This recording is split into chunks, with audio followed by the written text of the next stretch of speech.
सभासदों, माननीय अध्यक्ष जी,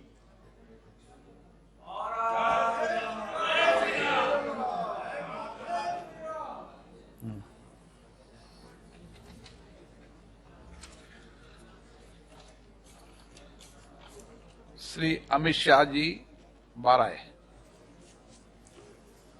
महोदय, मैं प्रस्ताव करता हूं कि दंड प्रक्रिया संबंधी विधि का समेकन और संशोधन करने के लिए विधेयक को पुनर्स्थापित करने की अनुमति दी जाए। माननीय महोदय, मैं प्रस्ताव करता हूं कि निष्पक्ष विचारणा के लिए साक्ष्य के साधारण नियमों के समेकित करने के और सिद्धांतों का उपबंध करने के लिए विधेयक को पूर्व प्रस्तापित करने का अनुमति दी जाए। 1 मिनट माननीय गृह मंत्री जी। प्रश्न ये कि विधेयक को पूर्व स्थापित करने की अनुमति प्रदान की जाए। जो सदस्य इसके पक्ष में हाँ कहें, जो सदस्य विरोध में ना कहें। मेरे विचार में निर्णय हाँ वालों के पक्ष में, हाँ वालों के पक्ष में। माननीय मंत्री द्वारा विधेयक को पूर्व स्थापित किया। अध्यक्ष महोदय, जिस प्रकार से 12B सारे सांसदों को निलंबन कर रहे हैं, महोदय, इसके कारण मैं प्रस्ताव करता हूं कि अपराधों और शास्तियों से संबंधित उपबंधों का समेकन और संशोधन तथा उससे संबंध या उससे आनुषंगिक विषयों को उत्पन्न करने के लिए विधेयक को पुनर्स्थापित करने की अनुमति दी जाए। प्रश्न है कि विधेयक को पूर्व स्थापित करने की अनुमति प्रदान की जाए। जो सदस्य इसके पक्ष में हाँ कहें, जो सदस्य विरोध ना कहें। मेरे विचार में निर्णय हाँ वालों के पक्ष में, हाँ वालों के पक्ष में। माननीय मंत्री जी विधेयक, माननीय मंत्री जी कुछ कहना चाहते हैं इस पे? हाँ। सभापति महोदय, माननीय अध्यक्ष जी, सबसे पहले तो आज 18 साल की उम्र में देश के लिए बलिदान देने वाले महान क्रांतिकारी खुदीराम बोस की पुण्यतिथि है। मैं पूरे सदन के सामने शीश झुकाकर उनको नमन करना चाहता हूं और उनकी स्मृति से प्रेरित होकर युगों युगों के लिए जो युवा देश के लिए काम करेंगे, वो सब के लिए महान क्रांतिकारी खुदीराम बोस जी का जीवन प्रेरणा के स्रोत हमेशा के लिए रहेगा, इसका मुझे विश्वास है। माननीय अध्यक्ष जी, आज का ऐतिहासिक दिवस है। आज के ही दिन दादरा नगर हवेली का भारतीय संघ में विलय हुआ था और भारतीय संघ एक प्रकार से संपूर्ण राष्ट्र बना था। माननीय अध्यक्ष जी, आज जब मैं ये 3 विधेयक लेकर आया हूं, उस वक्त आजादी के अमृत महोत्सव का समापन हो रहा है और आजादी के अमृत काल की शुरुआत होने का समय है। 15 अगस्त से आजादी का अमृत महोत्सव समाप्त होगा और 16 अगस्त से आजादी की 75 साल से 100 साल की यात्रा की शुरुआत होगी, जो निश्चित रूप से महान भारत की रचना करेगी। प्रधानमंत्री नरेंद्र मोदी जी ने इस देश के सामने गत 15 अगस्त को लाल किले की प्राचीर से अपना उद्बोधन देते हुए 5 प्रणों को देश की जनता के सामने रखा था। माननीय अध्यक्ष जी, ये 5 प्रण में से एक प्रण था कि हम गुलामी की सभी निशानियों को हम समाप्त कर देंगे, हमारे मन से वो बोझ को दूर करेंगे। माननीय अध्यक्ष जी, आज मैं जो 3 विधेयक एक साथ लेकर आया हूं, वो तीनों विधेयक एक प्रकार से मोदी जी ने जो 5 प्रण लिए हैं, उसमें से एक प्रण की अनुपालना करने वाले हैं। माननीय अध्यक्ष, ये तीनों विधेयक दंड विधान प्रक्रिया, क्रिमिनल जस्टिस सिस्टम को बेसिक कानून, इसके लिए मूलभूत कानून ये 3 विधेयकों के अंदर है। एक है इंडियन पिनल कोड, जो 1860 में बनाया गया, दूसरा है क्रिमिनल प्रोसीजर कोड जो 1898 में बनाया गया, और तीसरा है इंडियन एविडेंस एक्ट जो 1872 में बनाया गया। 1860, 1898 और 1872 में अंग्रेजों द्वारा बनाए गए, अंग्रेजों की संसद के द्वारा पारित किए गए ये तीनों कानूनों को समाप्त कर आज हम तीनों नए कानून पुरस्कृत करने के लिए मैं आया हूं। माननीय अध्यक्ष जी, इंडियन पिनल कोड 1860 की जगह भारतीय न्याय संहिता 2023 अब एस्टैब्लिश होगी। क्रिमिनल प्रोसीजर कोड 1898 की जगह भारतीय नागरिक सुरक्षा संहिता प्रस्तावित होगी, और इंडियन एविडेंस एक्ट 1872 की जगह भारतीय साक्ष्य अधिनियम 2023 प्रस्तावित होगा। यह कानूनों की जो कानून रिपील होंगे इस तीनों विधेयक से, वो कानूनों की आत्मा जो है, वो कानूनों का मध्य बिंदु है कानून बनाने का, वो अंग्रेज शासन को मजबूत करने की दृष्टि से कानून बनाए गए थे। अंग्रेज शासन की रक्षा करने के लिए कानून बनाए गए थे, और उसका उद्देश्य दंड देने का था, न्याय देने का नहीं था। ये दोनों मूलभूत चीजों पर हम परिवर्तन करने जाए। ये तीनों कानूनों को रिप्लेस कर इनकी जगह जो 3 नए कानून बनेंगे, उनकी आत्मा होगी भारत के नागरिकों को संविधान प्रदत्त सारे अधिकार जो मिले हैं इसकी सुरक्षा। ये कानूनों का उद्देश्य किसी को दंड देना नहीं होगा, इस कानूनों का उद्देश्य सबको न्याय देना होगा, और न्याय देने की प्रक्रिया में, ये न्याय देने की प्रक्रिया में दंड वही होगा जहां अपराध रोकने का बोध खड़ा करने की जरूरत है, अपराध रोकने के लिए एक प्रकार की भावना खड़ी करने की जरूरत है, वही होगा। और मैं ये तीनों कानूनों को आगे मैं बताता हूं, बड़े ध्यान से इस प्रक्रिया में मैं इन्वॉल्व रहा हूं। अध्यक्ष जी, मैं सदन को आश्वस्त कर सकता हूं कि 1860 से लेकर 2023 पर 23 तक अंग्रेजों ने बनाए, अंग्रेज पार्लियामेंट ने बनाए हुए कानून के आधार पर इस देश की क्रिमिनल जस्टिस सिस्टम चलती रही। इसकी जगह भारतीय आत्मा के साथ ये 3 कानून अब प्रस्तावित होंगे और हमारी क्रिमिनल जस्टिस सिस्टम के अंदर बहुत बड़ा परिवर्तन आएगा।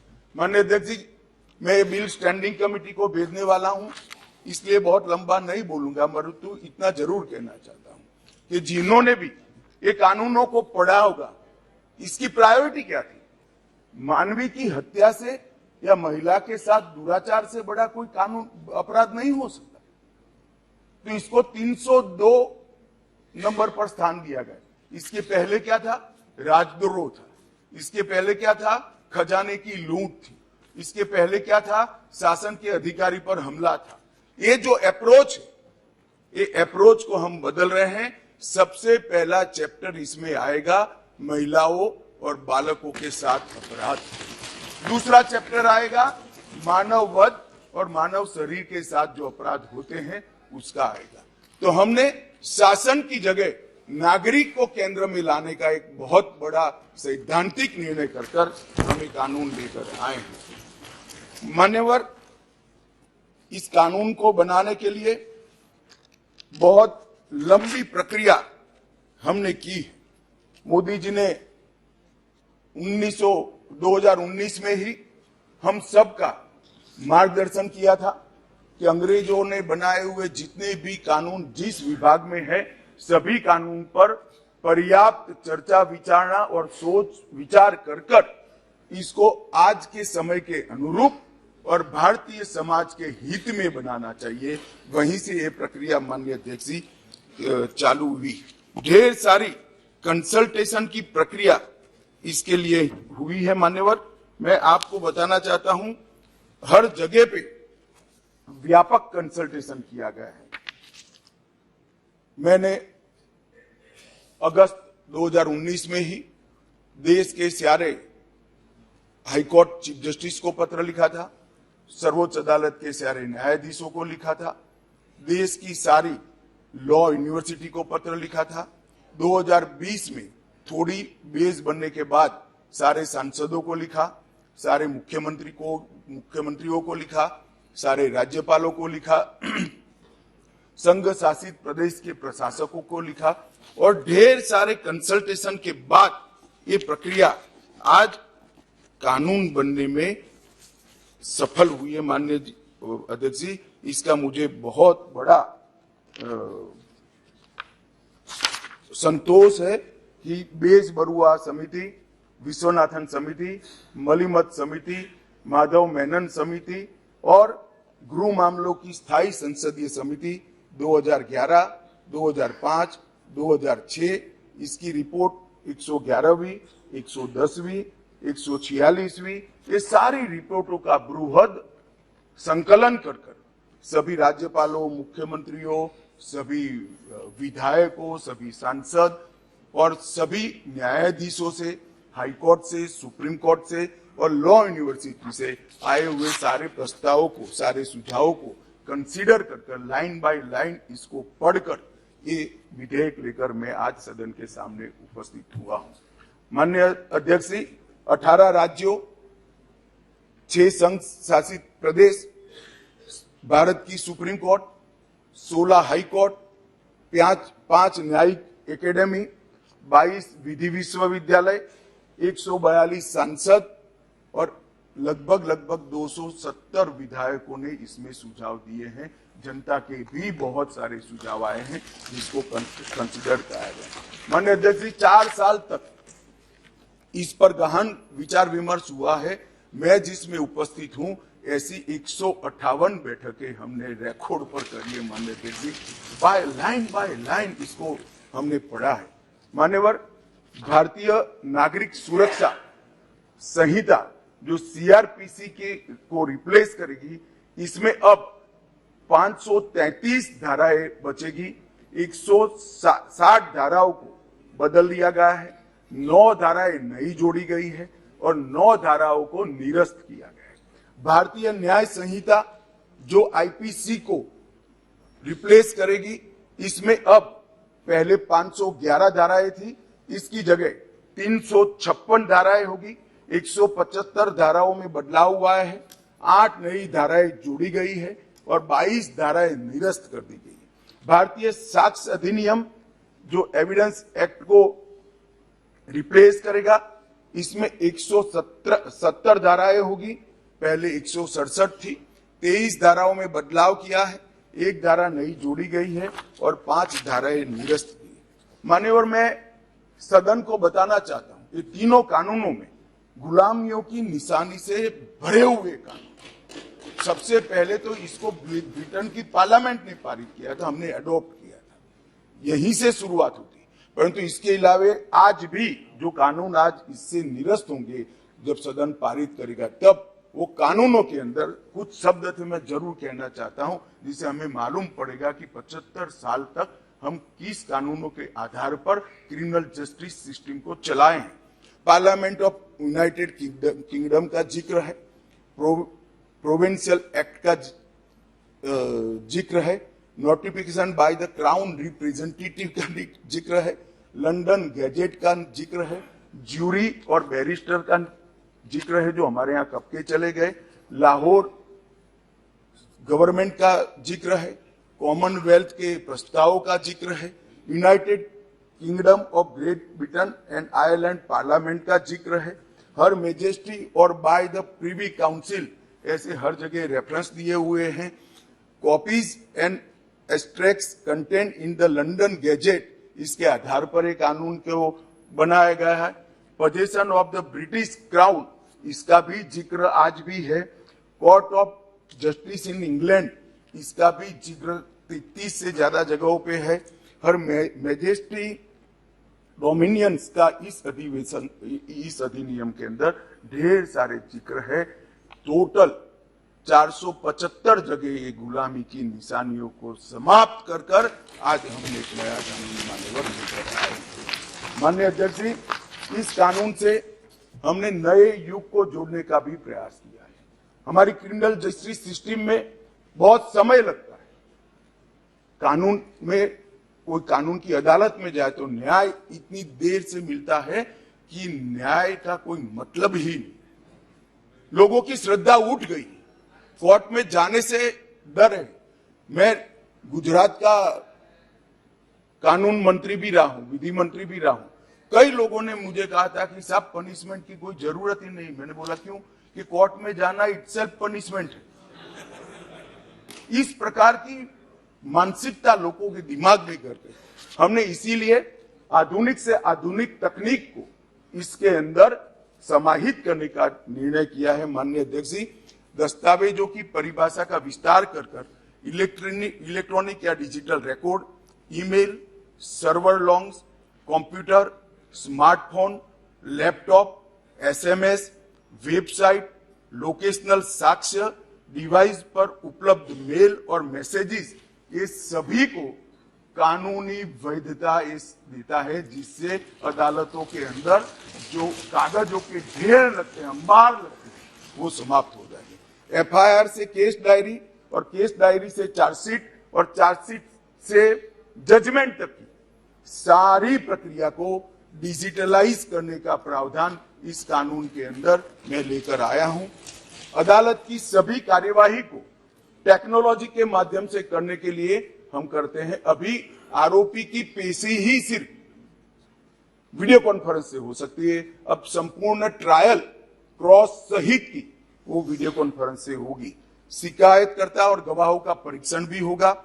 जांच पड़ताल और मुकदमे में साक्ष्यों का रिकॉर्डिंग जो करना है वो भी होगा, और उच्च न्यायालय के मुकदमे और सभी अपीलीय कार्यवाही भी डिजिटली संभव होगी।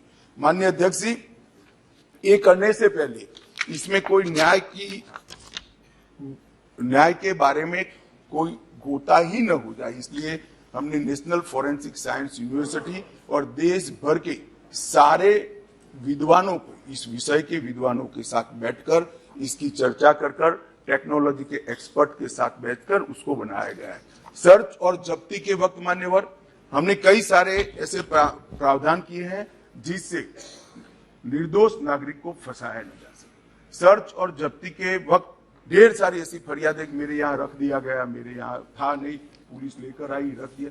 अब हमने सर्च और जब्ती में वीडियोग्राफी को कंपलसरी करा है, जो अब वीडियोग्राफी जो केस का हिस्सा होगी। पुलिस द्वारा ऐसी रिकॉर्डिंग के बिना कोई भी चालान, चार्जशीट रखा जाएगा वो वैध नहीं होगा। हमारा दोष सिद्धि का प्रमाण बहुत कम है। आजादी के 75 साल के बाद भी हम दोष सिद्ध नहीं कर पाते हैं मान्यवर। इसीलिए फॉरेंसिक साइंस को हमने बहुत बढ़ावा देने का काम किया है। देश के प्रधानमंत्री जी ने एक ऐतिहासिक निर्णय लिया है नेशनल फॉरेंसिक साइंस यूनिवर्सिटी बनाने का। मैं इस सदन के माध्यम से पूरे देश को आश्वस्त करना चाहता हूं कि 3 साल के बाद हर साल 33,000 फॉरेंसिक साइंस के एक्सपर्ट और साइंटिस्ट। ये इसलिए किया गया कि कानून हम लेकर आने वाले थे मान्यवर। एक कानून में हमने लक्ष्य रखा है कि दोष सिद्धि के प्रमाण को, कन्विक्शन रेशियो को 90% से ऊपर लेकर जाना है, ये हमारा लक्ष्य है। इसलिए हमने एक महत्वपूर्ण प्रावधान किया है कि 7 वर्ष या उससे ऊपर की सजा जिस धाराओं में है वो सभी क्राइम सीन पर फॉरेंसिक टीम की विजिट को हम कंपलसरी कर रहे हैं। और मान्यवर, इसके माध्यम से एक वैज्ञानिक साक्ष्य, एक साइंटिफिक एविडेंस पुलिस के पास होगा, जिसमें कोर्ट में दोषियों को बरी होने की संभावना बहुत कम हो जाएगी। माननीय, ये दोनों चीजें हैं।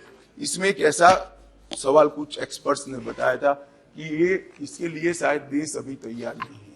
ये कानून में हमने ये भी प्रोविजन रखा है कि इलेक्ट्रॉनिक तरीके से केस चलाने के लिए कोर्ट, जिला, राज्य ये सभी प्रकार के नोटिफिकेशन निकलने के बाद ही वो अप्लाई होगा।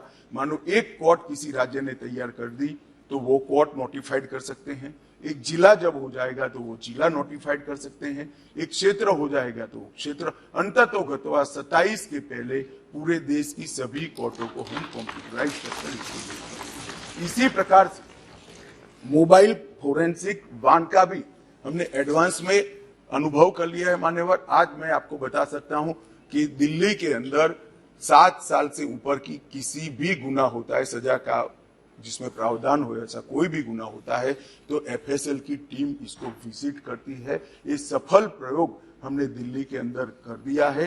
बेंगलुरु में अब सरकार बदल गई, भगवान जाने क्या होगा, मगर हमारी सरकार थी तब बेंगलुरु में भी इस प्रयोग की शुरुआत की थी। इसके लिए हमने मोबाइल एफएसएल के कंसेप्ट को लॉन्च किया है और सफल कंसेप्ट है मान्यवर। हर जिले में 3 मोबाइल एफएसएल घूमती रहेगी और गुना के जगह पे जाएगी। नागरिकों की सुविधा सुनिश्चित करने के लिए जीरो एफआईआर को पहली बार आजादी के 75 साल के बाद हम स्थान, गुना कहीं पर भी हुआ, किसी भी थाने का हो, आप हिमालय की चोटी से भी उसको रजिस्टर कर सकते हैं और कन्याकुमारी के सागर के किनारे। गुना रजिस्टर होने के बाद 15 दिन में कंसर्न थाने को भेजना होगा। ई एफआईआर का प्रावधान हम पहली बार जोड़ रहे हैं। हर जिले में और हर थाने में एक ऐसा पुलिस अधिकारी नामित किया जाएगा जिसके परिवारजनों में गिरफ्तारी हुई है, इसको अधिकृत सर्टिफिकेट देना पड़ेगा कि आपके परिजन हमारी कस्टडी में है और इसके लिए अब हम रिस्पॉन्सिबल। कई बार पकड़कर पुलिस 4-4 दिन तक कोई जवाब नहीं देती है मान्यवर, और वहां पर उनको कोर्ट में जाना है, और इसकी जगह अब वो ऑनलाइन भी सूचना देनी पड़ेगी और व्यक्तिगत सूचना भी देनी पड़ेगी। यौन हिंसा के मामले में पीड़िता का बयान कंपलसरी कर दिया गया है और यौन उत्पीड़न के मामले में बयान का वीडियो रिकॉर्डिंग भी अब कंपलसरी कर दिया है। मान्यवर, पुलिस को 90 दिन में जिसने फरियाद की है इसका स्टेटस देना हमने कंपलसरी कर दिया है। 90 दिन में उसका स्टेटस देना पड़ेगा और हर 15 दिन में फरियादी को अपना स्टेटस भेजना पड़ेगा। 7 वर्ष या उससे अधिक के कारावास का केस अगर विड्रॉ करना है तो पीड़ित को सुने बगैर कोई भी सरकार इसको विड्रॉ नहीं कर पाएगी। ये भी, इससे नागरिकों के अधिकारों की रक्षा होगी और इसके अंदर पहली बार हम कम्युनिटी सर्विस को सजा के बारे में भी इंट्रोड्यूस कर रहे हैं मान्यवर। ये प्रैक्टिस में कई जगह पे है, परंतु इसका इंट्रोडक्शन एक्ट से, कानून से अब होगा मान्यवर। सालों तक केस चलते नहीं है, इसके लिए भी हमने बहुत सारे प्रावधान करे हैं। छोटे मोटे मामलों में समरी ट्रायल का दायरा बढ़ा दिया है।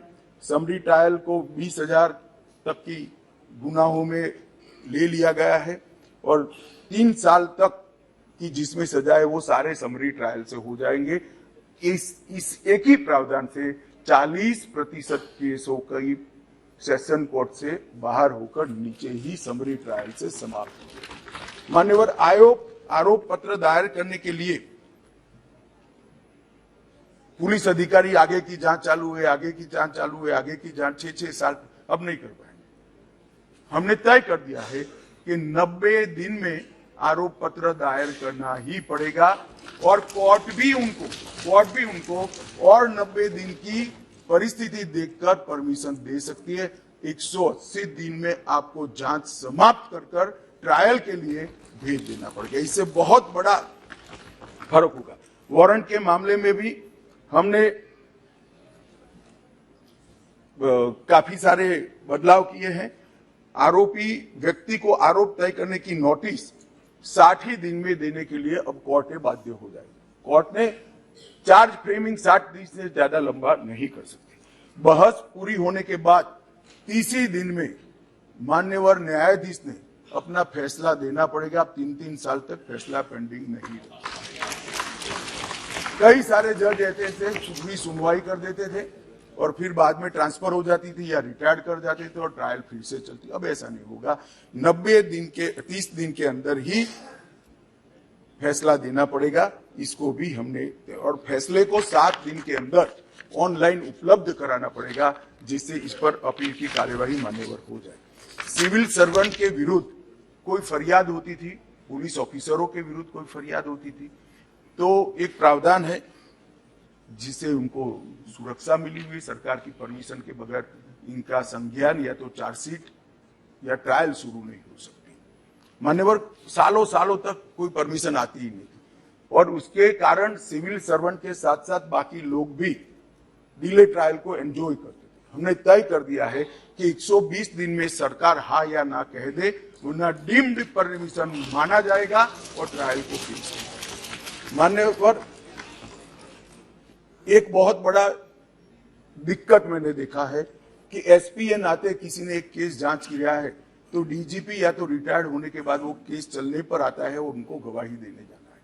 हमने ये प्रक्रिया के अंदर आमूल चूर परिवर्तन किया है कि जो एसपी अभी नौकरी कर रहा है वो ही फाइल देखकर गवाही देगा, जो पहले था उसको आने की जरूरत नहीं। मानवर बहुत बड़ा क्रांतिकारी बदलाव, इसके कारण इतना देर होती, इतनी देर होती। आज हमने बारीकी से ट्रायल किस चीज के कारण लेट होती है इसका अभ्यास किया है। सबसे ज्यादा डेट अगर लगे तो यही कि भैया वो तो डीजीपी हो गए, डीजीपी साहब को समय नहीं होगा, तहसील में कैसे आएंगे, जब उनकी विजिट है तो 1.5 साल तक गवाही नहीं होती। मगर अब कोई डीजीपी साहब या तो रिटायर्ड बाबू को बुलाने की जरूरत नहीं, वहां जो एसपी है वो फाइल देखकर, और वो डीजीपी साहब को कुछ याद भी नहीं है, उन्होंने भी फाइल देखकर ही कोर्ट को असिस्ट करना है, मगर ये नहीं होता था। अब हमने ये कर दिया है। घोषित अपराधियों की संपत्ति की कुर्की का भी ये है नहीं, वरना यूपीए वालों को बहुत दिक्कत आती इस प्रावधान से। घोषित अपराधियों की संपत्ति की कुर्की का भी हम प्रावधान मान्यवर इसमें लिए। संगठित अपराध के लिए एक नया प्रावधान हम इसके अंदर जोड़ रहे हैं, जो अंतरराज्य गैंग और संगठित अपराध है, इसके विरुद्ध एक अलग प्रकार की कठोर सजा का प्रावधान।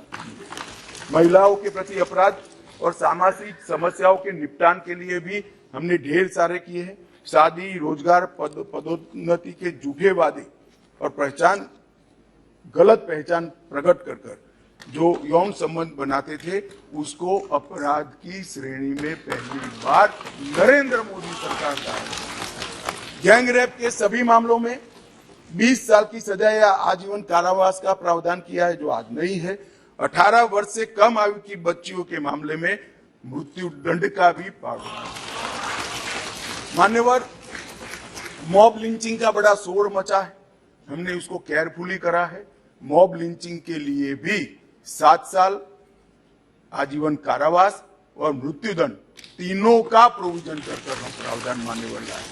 स्नेचिंग के लिए चाहे मोबाइल का हो चाहे महिलाओं की चेन का हो, कोई प्रावधान नहीं था। बहुत सारे लोग छूट जाते थे क्योंकि वो चोरी भी नहीं होती थी, स्नेचिंग का प्रावधान भी नहीं था। अब स्नेचिंग का भी प्रावधान ले है। मान्यवर, एक 324 इसमें गंभीर चोट के कारण निष्क्रियता की स्थिति हो जाती थी। मानो कोई अपाहिज हो गया, ब्रेन डेड हो गया, मृत्यु नहीं, पूरा पैर कट गया, हाथ कट गया, तो भी 7 साल की सजा थी। और किसी को थोड़ा लगा, रिपेयर होकर 1 सप्ताह में अस्पताल से बाहर आ गए, तो भी 7 साल। हमने दोनों को अलग कर दिया। हमेशा के लिए अपंगता अगर आती है या ब्रेन डेड होता है तो इसकी सजा को 10 साल या तो आजीवन कारावास में हो जाएगा। बच्चों द्वारा अपराध करने वाले व्यक्ति के लिए, बच्चों के साथ अपराध करने वाले व्यक्ति के लिए सजा को बढ़ाया गया है, 7 से 10 साल किया गया है। पहले जुर्माना काफी कम था, अनेक प्रोविजन में जुर्माने को बढ़ाने का भी काम किया है। मान्यवर,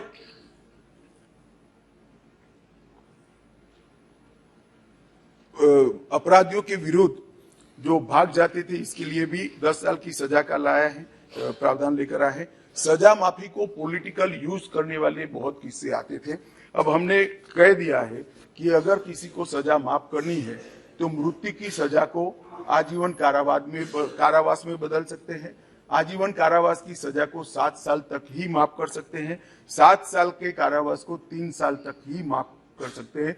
किसी भी गुनेगार को, अभी बिहार में कुछ मामले आए हैं सामने, इसी प्रकार से राजनीतिक सुख वाले लोगों को छोड़ा नहीं जाएगा, उनको भी सजा भुगतनी पड़ेगी। इसका भी प्रावधान मान्यवर हम लेकर आए हैं। मान्यवर, राजद्रोह पर कि अंग्रेजों ने अपने शासन को बचाने के लिए एक कानून बना था।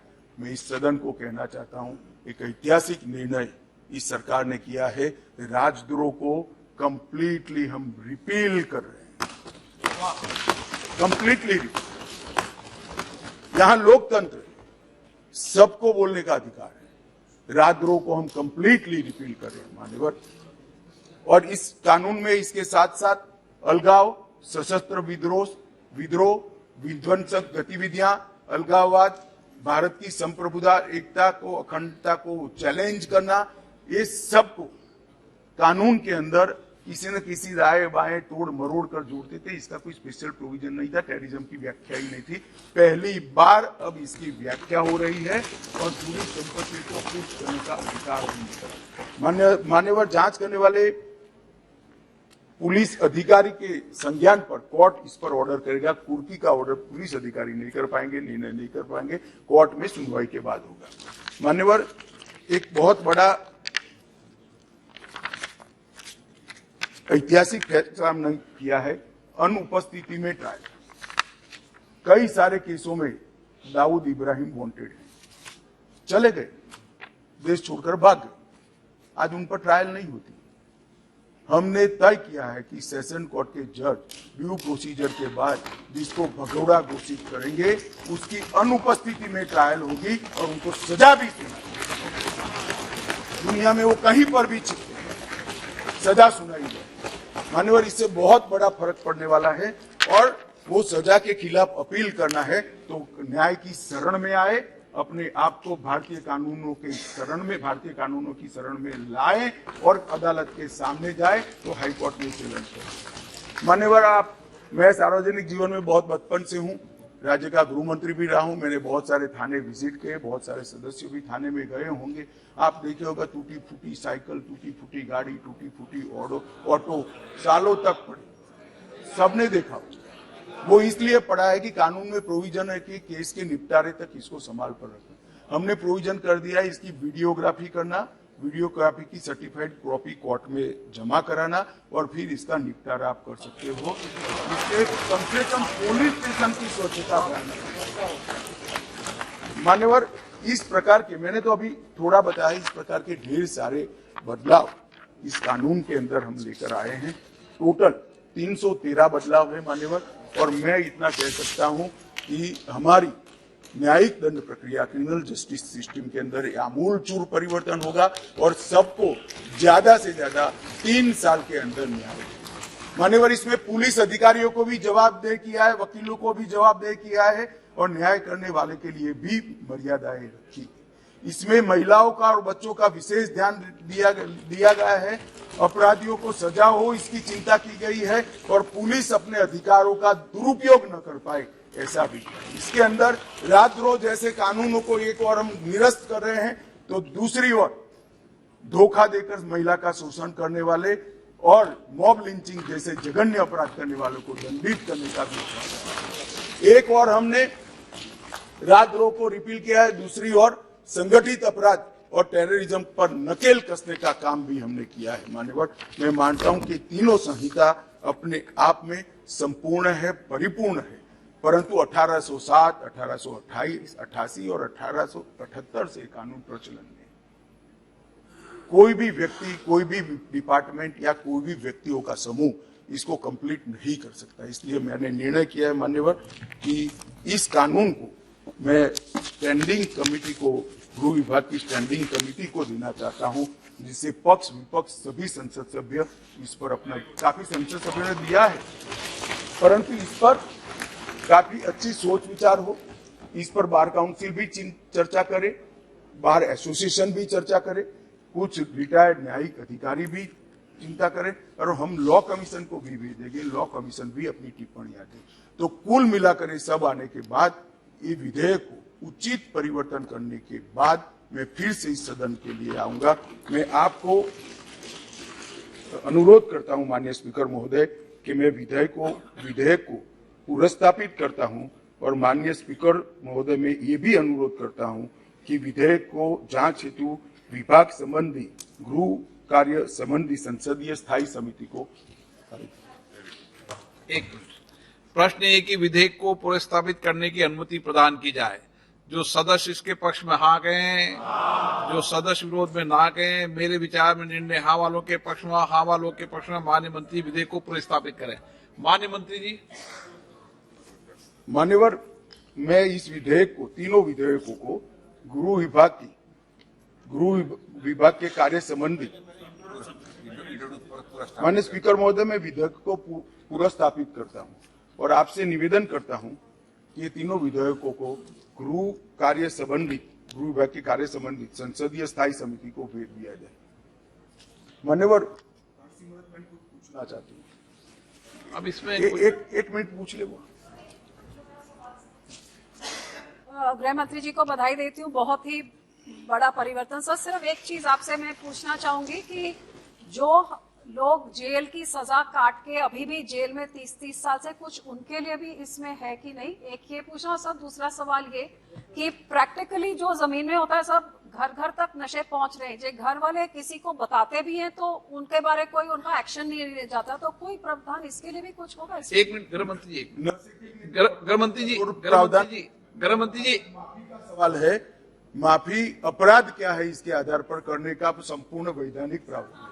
बी मेहताब जी। सजा पूरी कर दी है, इसको छोड़ने के लिए सजा पूरी मेहताब नहीं जी। होती है, जन्मटिप होती है, अंतिम सांस तक होती है। इसको 14 साल में करने का जेल के अधिकारी के पास अधिकार होता है। वो अधिकार के उपयोग के लिए भी गुना को देखकर वैधानिक अधिकार उसको दिए गए। बी मेहताब जी प्लीज, एक मिनट। B Mehtab ji, B Mehtab ji. Sir, I am very grateful to be a witness in the history in the making. कई सालों से as a journalist by profession, we have been repeatedly asking for change in IPC and also CRPC.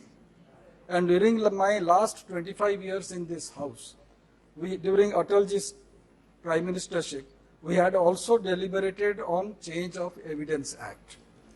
Why it is necessary? To certain extent, the then Home Minister, Mr. Advani, had assured this House that yes, we will be working on the change of Evidence Act. So today when I saw, because this is in a supplementary list of business, and Honorable Home Minister has brought out 3 bills together, totally overhauling our legal system, just law and justice system. Actually, I would only like to mention here, of course, in the statement of objects and reasons it is mentioned relating to IPC. What was IPC? It is not actually Indian Penal Code. It was originally an Irish Penal Code. And Macaulay is the father of this IPC. Though in 1834 this committee was formed, the law committee was formed by the British government. And 1834 means it was during the East India Company. 1856 the British Crown came into power in India. And in 1860 this was implemented, just removing Irish and putting Indian Penal Code. Okay. So it was more like subjugation of the subjects by the power, by the ruling power. So now, as the Home Minister has very rightly mentioned, he has enunciated certain points and it is going to the standing committee. Similar is about the Criminal Procedure Code. And for 7 decades, I would say, what has been added to and the manner in which our government and the society has been feeling for last quite some time, that contemporary needs should also be looked into, and that has been there. And in the Evidence Act, sir, Evidence Act of 1972, comprehensive review of our criminal law was necessary, which has been done in this draft bill, and I believe the Home Standing Committee of Home will go into all those details, and as the Home Minister has very rightly mentioned, it is people-centric, not government centric or administration centric. So in that respect, I believe it is a good beginning, and I'm really grateful that I am, including my party members and perhaps all of us, are witness to the history in making, because after so many years, our wishes are being fulfilled. Thank you, sir.